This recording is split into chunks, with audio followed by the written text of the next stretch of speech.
Evening, everyone.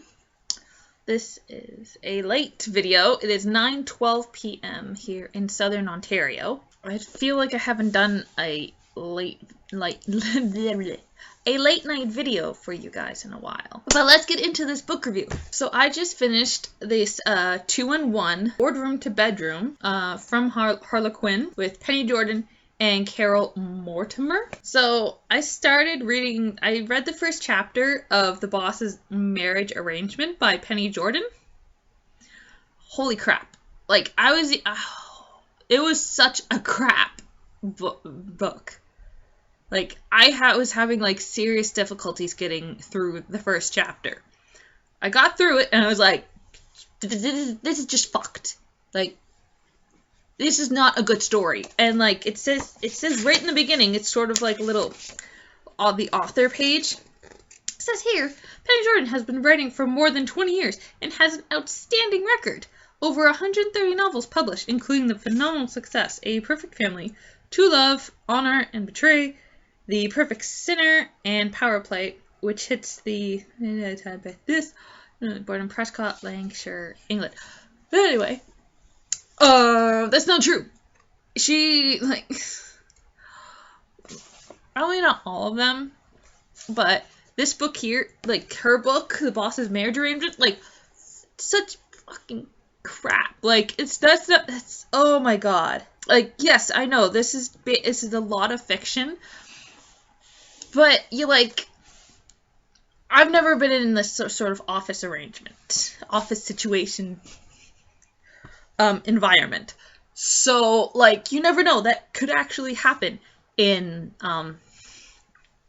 that sort of situation, environment, and such.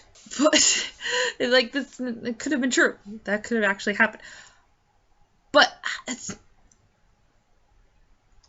you just want to smack your face on your desk, or smack your face on the table, or, like, just do that. It's just such fucking crap.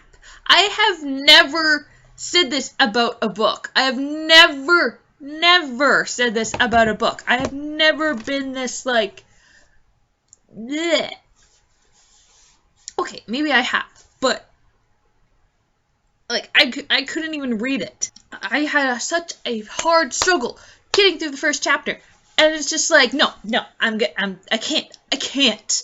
Like, I seriously cannot read this book. Like, and I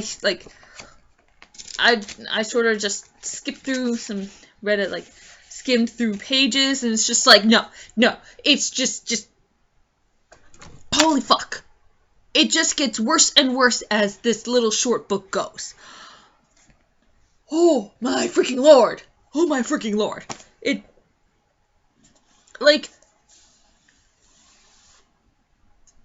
I do not want to read about this type of man, this, like, possessive sort of controlling man. I sort of like some possessive controlling, but this is just, like,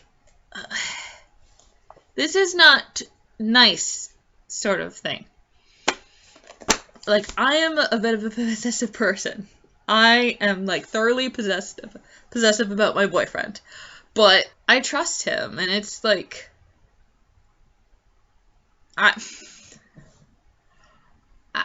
he has friends that are girls, and I have friends that are guys, and it's not like, well, most of my friends are online. I don't actually have people that I can go see, but anyway. But, oh my god, this guy it's just, okay.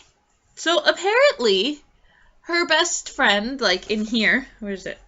Harriet is her name. Her best friend is a guy, and he works with, Matt, her boss, well, their boss, and, like, they're best friends, like, they're insanely best friends, like, even as close as, like, brother and sister sort of thing, close, but, like, they've never had contemplations about, like, oh, I have these romantic, like, feelings for you, and I share those feelings with you. Like, in the first chapter, they even explicitly said, I do not have these sort of feelings for you. You are my brother. Why would I want to, whatever. Her best friend has, gotten a relationship with a woman in the work. place.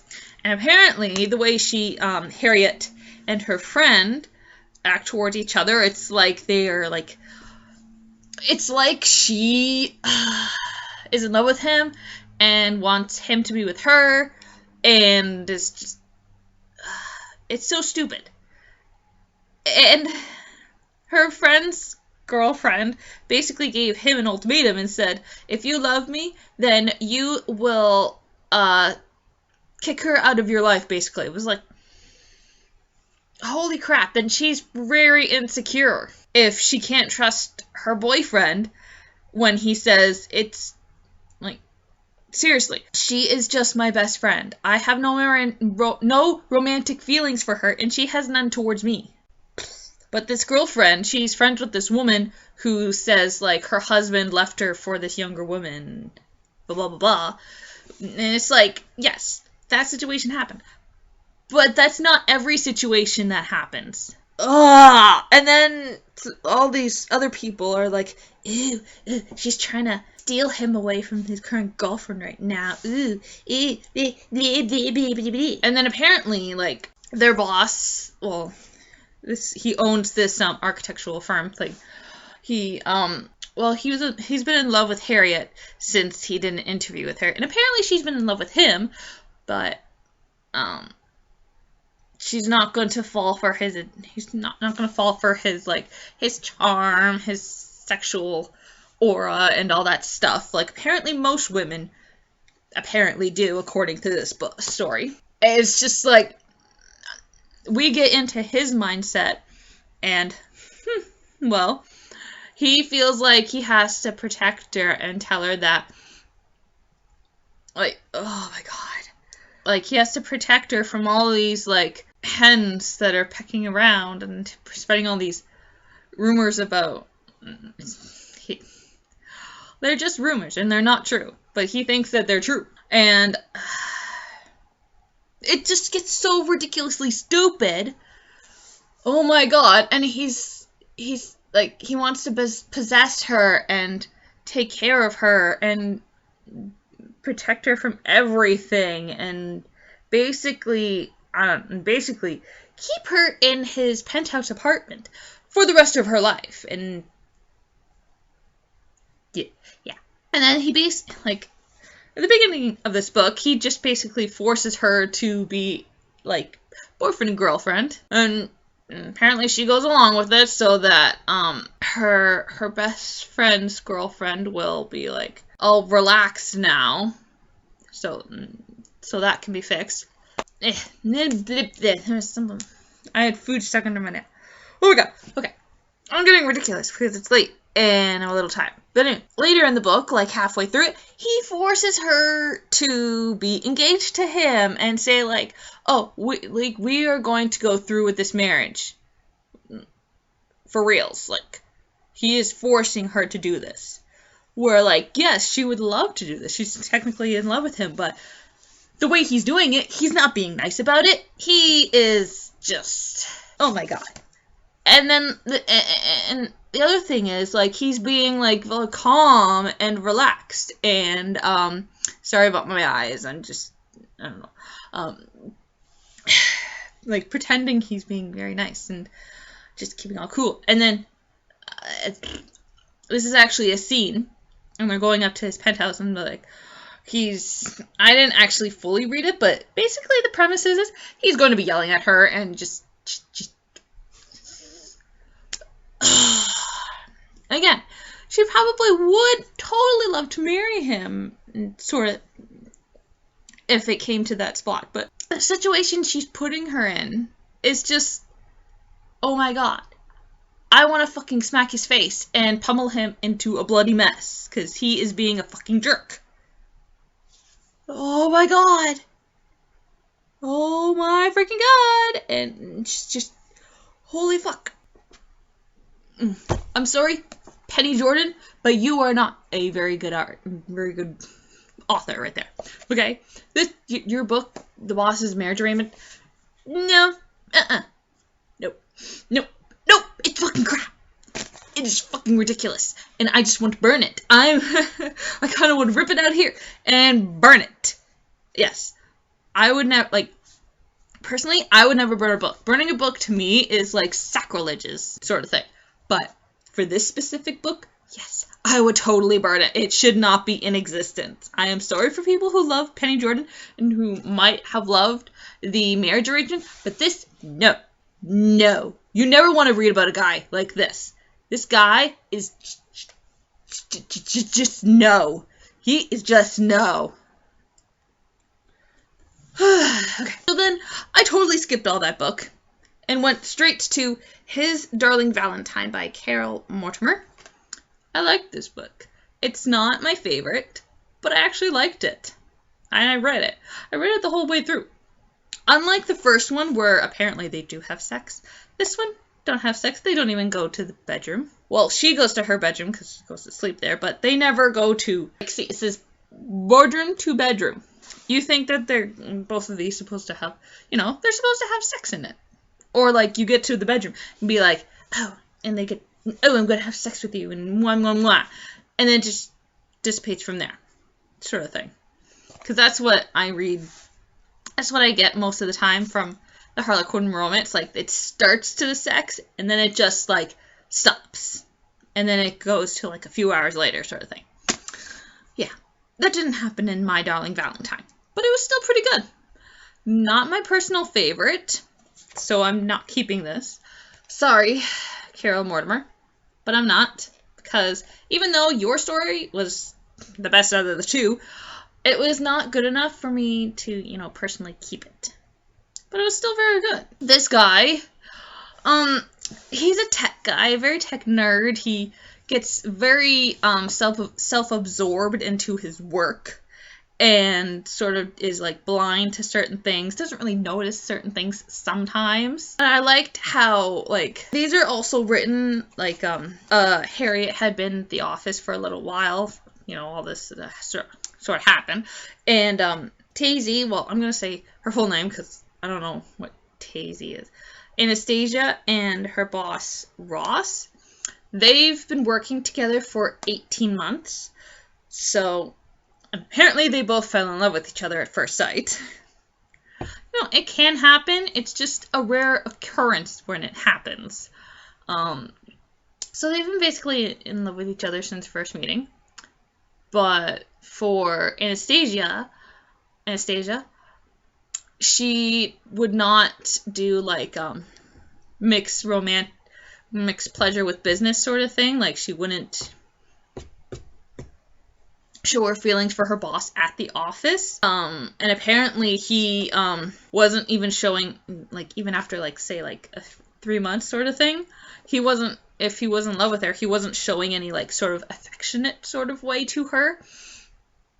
And that sort of thing. So they were just, you know, in love with each other, in love with each other secretly, and for 18 months. And actually, his mother saw that they were basically in love with each other, and just like, I'm gonna wait and see what they're gonna do. And then, like, time went on, and it's like, okay, I have to tell my son that he's in love with this woman, and he better do something to keep her. Well, if he wants to keep her, sort of thing. Oh, I like this. And the My Darling Valentine, it's done all Valentine's Day, and she's getting these gifts from him, or, like, the secret admirer, whom she hopes is Ross. And, well, it rings a lot truer than to the first book. So that's why I liked it a bit more, but I don't like it enough that I want to keep it again. So, you can read this if you want. I do definitely recommend you to read His Darling Valentine by Carole Mortimer. Now, I don't think it'll come as a single book. Probably will be able to easily do that as an ebook. But if you wanted a hard copy like this, it might be like a two-part book, like 2-in-1 book like this, or this specifically. I do not recommend reading the first one because no, you do not want to be in a relationship like that. Oh my god. And, like, her best friend, who is supposed to be, like, knows her intimately, and is, like, her bestest friend, and is like a brother to her, he should know that what this guy is doing, like, is not good. Just like, why are you not fixing this dude? But anyway, so that's my book review for this. Yeah, I don't know. I don't really want to talk about it anymore. So, on to this book. From the series Chamber of Horrors, Amulet of Doom by Bruce Coville. Now, I really like this. I have read it before. I love it so much, but because I bought this recently, and I haven't read it in a good while, I'm going to read it. And I'm going to do a book review for you. So, let's read the back here. Passport to Terror. Aunt Zenobia is the most fascinating person Marilyn Sparks has ever met. But when Zenobia asks Marilyn to care for an ancient amulet, she is handing her more than a strange piece of jewelry. She's handing her a passport to a terrifying world of adventure. But it may be a one-way trip. Faced with an ancient curse, a tragic demon, and a blood feud thousands of years old, Marilyn must make the right decision. Or die. Really like this. This is a preview.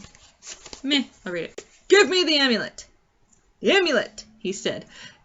And his voice was the same voice that had come out of nowhere earlier. Give me the amulet! No, she screamed, I can't! She tried to draw away from him, but his arms were tight about her, hot and scaly and smelling of death. She beat at his chest, and her hands sank right into it. They burned. The amulet, he said again. His eyes were pits of fire now, his nose an upturned horror with ragged nostrils in the middle of his scaly face. He opened his mouth, and a forked tongue flickered between yellow fangs. Give me the amulet! When she refused, he lowered his head towards her neck. She could feel hot breath and the drip of burning saliva. Oh my goodness! Alright, that's all. It does have this. It is an introduction and it says step into my chamber. It is basically an introduction, and I could read it to you, but I really don't feel like reading it to you. And then, it has that's where the actual story starts, as a prologue. And then it has like a little preview to book 2, which is Spirits and Spells. It's a pretty good book. It's sort of, it reminds me, like book 2, it reminds me of like a Dungeons and Dragons sort of thing, but in like real life. And like, if you don't win, you will die. Like, and then it has also advertising for obviously all of Bruce Coville's books. It also advertises for R.L. Stine. It has Christopher Pike books. I also really like Christopher Pike, and I have 2 of his books that I've read. It's showing his Spookville, the creepiest stories in town. I think it's a series, Spookville. And there's the author page. Bruce Coville has been scaring people ever since he was born, and the doctor screamed, "Oh my God, what's that?" His parents were nearly as terrified. His teachers are still nervous wrecks. All that took place in the totally terrifying decade of the 1950s, in and around Syracuse, New York. When Bruce became a teenager, his grandfather put him to work digging graves in a local cemetery. His high school's official colors were orange and black. He spent as much time as possible watching monster movies, reading Famous Monsters of Filmland magazine, and scaring himself by imagining what might be under his bed. Oh, great, Bruce. Given all of that, we have to ask you, is it any surprise he writes this kind of book? Mr. Coville now lives with his wife, his youngest child, and their 3 weird cats in a rather odd brick house on a hill in Syracuse. He hasn't dug a grave in years, or so he says. I want to tell you, this is the same Bruce Coville who wrote the 4 books of the Unicorn Chronicles. Yes. He does also other books. One of them that sounds familiar is a series called My Teacher, blank. The first one from it is My Teacher's an Alien. It vaguely sounds familiar. I know why it sounds familiar, is these old 90s TV series, like this is live action. It's called I'm an 8th grade alien, like, or something like that. He also has Magic Shop books, Camp Haunted Hills. He also has an Alien Adventure series, and then the AI Gang trilogy. I don't know. He has a website, which you can basically just go to brucecolville.com. Check out all of his series, like this, The Unicorn Chronicles, and his other series and such like that. So this is my next book, and I'm probably going to whiz through this because I actually do really like this series. Okay, so this is the end of the book review. I'm going to relax because it's almost bedtime. Like this video if you like seeing me, if you actually liked my review on this book. And, you know, yeah. If this is the first time you're actually viewing this video, this is the first video of mine, subscribe to get more book reviews, more hauls, more unboxing, unbagging, because some things just come in a bag and they don't come in an actual box. And then random, very random favorites, monthly favorites. I hope you all have a wonderful time. Later. Bye, everyone.